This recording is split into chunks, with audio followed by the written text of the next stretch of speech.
Different looks for Simpson in game number 3. So it's Coach Timco's turn to make a move to be able to get away from those doubles. Free throw brought to you by BMEC Derby Ace Premium Formula. Dito ka na sa Liamado.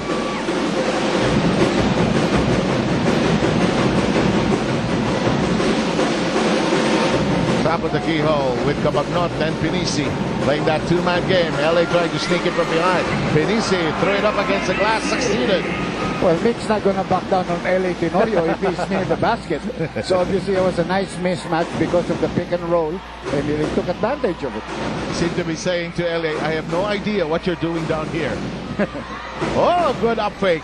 Outside they kick it. Quick release, basket from the left flank. And LA Tenorio, who once played for San Miguel, says hi to the utility staff and the coaching staff. A shot from the other end, no go.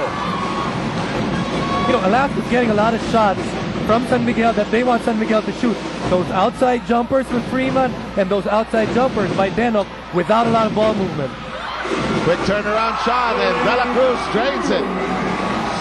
Well, San Miguel is being hurt by those cuts from the weak side.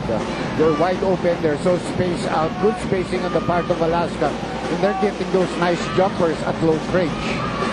Look at the way Alaska closes out on defense. That's going to be an offensive foul on Mick.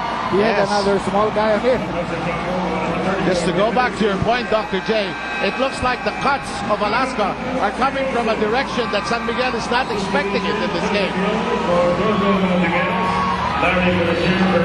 We are going to take a short break. Second time out of the period. Back in a moment. And we are at the 2-minute zone. Gabe Freeman has been brought to the bench by Shota Kinsen. And that's a difficult outstretched shot that didn't go in. I think it's also good to pace Freeman a little bit. 10 minutes in the game, bring back Washington, who already had a nice rest. You still have a powerful offensive team on the floor. And I felt in that first set of his, he wasn't very effective. Yes, he had a lot of points, 6 points, but his key is always rebounds. Only had 1 rebound and was not moving without the basketball when San Miguel had possession. Baguio now with 5 points, and the lead has been pruned down to 1. Washington, 3 big bites, it does not. Cabagnot picks it up, sees a bit of daylight, ups the pass to Yo. Cabagnot sees a brief, shining moment that looks so big to him. Now that could do very well for his confidence. We said that he's struggling. That layup can mean so much to a guy that is really down right now. Let's see how this ball goes. A lot of bumping between Mick Pinisi and Simpson. Mick Pinisi already called for his 3rd personal foul. And was already warned for complaining. And now it's the turn of Shota Kinsen to pick something up, and he's calling on the referee who just made that call. Well, that might almost be exactly what happened between Mick Pinisi and LA Tenorio. Look at this, they're bumping and they're bumping. Then the final bump here, well, Mick is holding him down, so the final bump by Simpson, but it's because Mick was holding him down. We're down to the last 50 seconds of the first quarter. That is just flying by us. Difficult shot. There's an arm foul. Could be on Santos here. Yes, it is on Arwin Santos. His first. But so far, San Miguel already with 16 fouls. On the other end, Alaska, still no fouls. Not a single one in this first quarter. Their fouls are offensive fouls called against LA Tenorio. Yeah, but other than that, no defensive fouls. Well, that's another thing that happens. Sometimes that happens in the first quarter, in the second quarter. It goes out. It goes out. Nasa norte tayo ngayon. Punta tayo sa kabila. Law of supply and demand ba yan? In the meantime, Arwin Santos sneaks in this layup, angled away. Nothing. Regains possession. Goes up anew. And scores! Now that's a tough shot right there, but Arwin Santos, his game has picked up. Since game number 2, he had 20-point game number 3, 18, and so far also having a good game here. And the first quarter coming down to its last 15 seconds, 4-point lead by the Beerman. That is too strong. And Mick Pinisi and company have a chance for a final organized shot at the basket. Alaska has many fouls to give if they want to give it up. Cabagnot taking too long as well. Short on the layup. The rebound controlled by Simpson, and this first quarter is over. We will be back in a moment. 4-point lead by the Beermen with the early surge, but Alaska responding quickly. This is game number 4 here at the Connect Astrodome. With the second quarter, and when we have a break here, we're going to introduce the new member of our panel. We threw away Jason Webb for a moment there.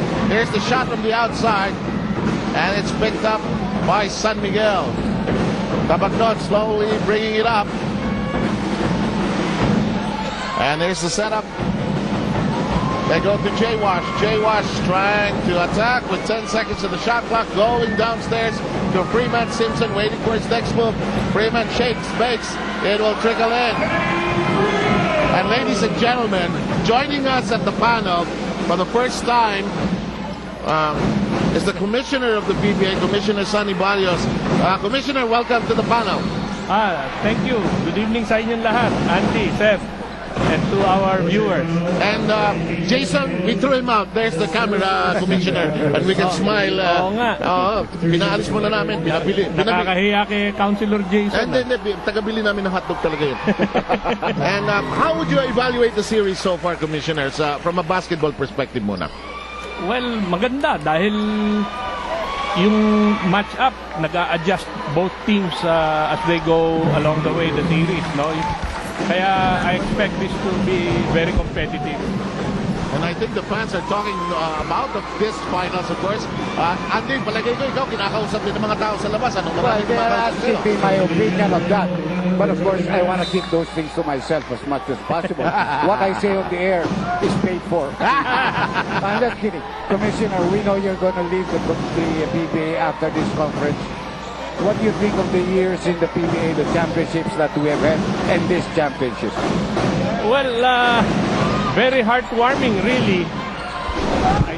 If I remember right, my first 4 conferences were all extended to the limit, no? Best of 7. Oh, best of 7. Eto, hindi natin alam. Baka sakaling umabot din na ganun. In the meantime, this crowd is roaring, finishing from the outside. And so far, it's been an intense series, Commissioner Sonny, and I think the fans have responded to it, and they've enjoyed the action so far. Well, yes. Thanks to the teams, no? Yung panawagan natin all these years na paglaro, bigay todo, nakikita ng mga fans yan eh. And then yung panawagan din natin off the court, yung kanilang accessibility, availability, and approachability. Ginawa rin ng mga players natin yan. Alex Cabagnot driving and scoring increases San Miguel's lead to 6, coming below 10 minutes. Well, during sa stewardship mo, Commissioner, talagang pinagpipilitan mo yung ating mga player, manlalaro, na talagang lumabas at makipagtulong, makipagsama sa mga fans kasi as you always said, sila ang buhay natin dito sa liga, di ba? Yes, in our going around, kahit yung mga provincial game, all-star natin, even yung mga foreign trips natin with the Philippine team, nakikita ko yung mga kababayan natin, giliw na giliw silang makipag-interact sa mga players. Okay. Commissioner Sonny, total number of years as before you became, you were part of the staff muna. Executive Director. Assistant to the Executive Director, di ba? To June Bernardino ba? Correct. Yes. And then how many years all in all service to the PBA? 18 plus 3, 21. Okay, buti na lang magaling ka sa math, hindi ko ma-add yun. Kung nag-umpisa ako pare ng 12 years old, ano lang ako ngayon? 33. Tama ka. Tama ka. To those of you who just tuned in, we've got Commissioner Sonny Barrios with us here along the panel. That is a shot by Simpson. That's working for him tonight. Well, very few people know na si Commissioner magaling mag-analyze ng laro yan. Nakakatabi ko yan minsan. Just watching the game. Marami kami pinag-uusapan na nangyayari sa loob ng court. Sa tagal na rin ng kapapanood. At minsan pinapanood ng 2-3 beses ano ha? Yeah. Pero mula nung nag-commissioner ako, mas ano ko sa referees than the game of the players, no? That's a very hard job, man. Diba po? Yung referees is a very hard job. Yun nga ang gusto kong maano sa ating publiko. As Hognatan drills that in, we're going to have a timeout. We'll get back to that point with Commissioner Barrios about the officiating. And look at this ball game, all tied up. This place is rocking. Back in a moment. Action continues. Some changes have been made in the lines. We'll get to them in just a short while. San Miguel with the lead of as much as 7. That's a thing of the past. Freeman up against Toss, takes care of business there. Commissioner Santos, you were beginning to make a point about what you wanted to tell our fans about the officiating. Kaya yung mga referees natin, yan yung unsung heroes of the league. Actually, in my 3 years, yung departamento nila ang took up most of my time, no? Kasi alam ko na yan ang concern ng lahat, paano mapabuti yan. And we instituted a lot of programs.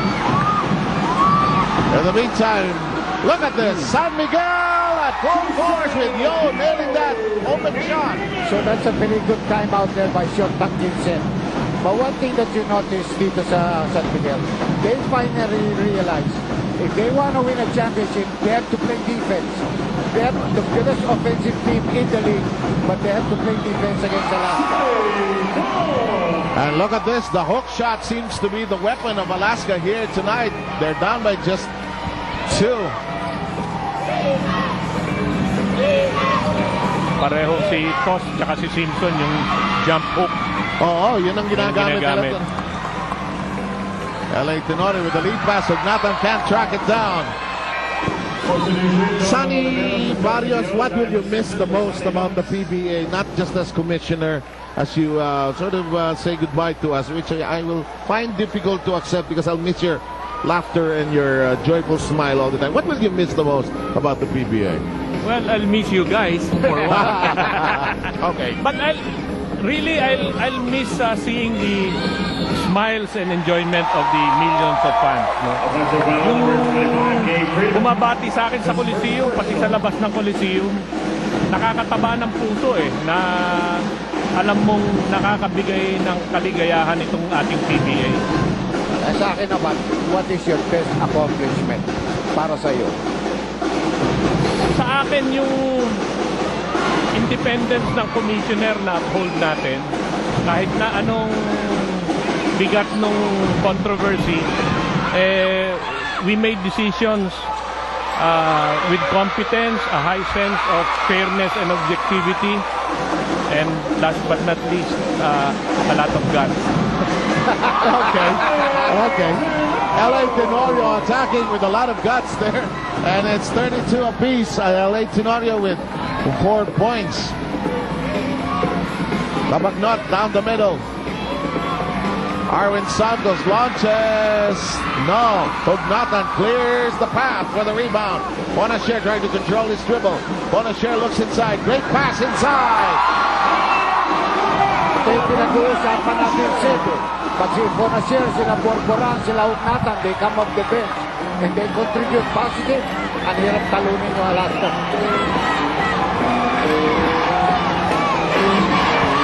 Nagpo-contribute kasi lahat Lahat, kahit sinong bunutin ni Team Cole. Look at San Miguel. Miss from the outside while Alaska beginning to gang rebound. Crossover dribble by Tenorio. And I think we're going to have our very rare quiet moment here.